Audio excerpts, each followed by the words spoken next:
এক সপ্তাহের ব্যবধানে দ্বিতীয়বারের মতো কিয়েভে চালানো হলো ভয়াবহ হামলা। ইউক্রেন জানায় রাশিয়া এদিন রাতে ছুঁড়েছে ৩৫২টি ড্রোন ও ডিকয়, ১১টি ব্যালিস্টিক ক্ষেপণাস্ত্র ও ৫টি ক্রুজ মিসাইল।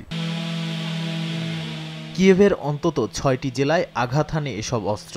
আবাসিক ভবন, হাসপাতাল, মেট্রো স্টেশনের প্রবেশপথ সবই লক্ষ্যবস্তু বানানো হয়। নিহতদের মধ্যে বেশ কয়েকজন মারা যান শেপচেঙ্কিভস্কি জেলায়, যেখানে একটি বহুতল ভবনের পুরো প্রবেশপথ ধসে পড়ে।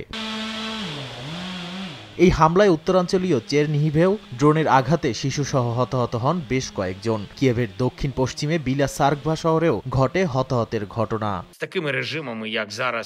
ইউক্রেনের প্রেসিডেন্ট ভলোদিমির জেলেনস্কি জানান, রাশিয়া এবার উত্তর কোরিয়ার ক্ষেপণাস্ত্র ব্যবহার করেছে বলে প্রাথমিক প্রমাণ রয়েছে। তিনি রাশিয়া, ইরান ও উত্তর কোরিয়াকে হত্যাকারীদের জোট হিসেবে অভিহিত করেছেন।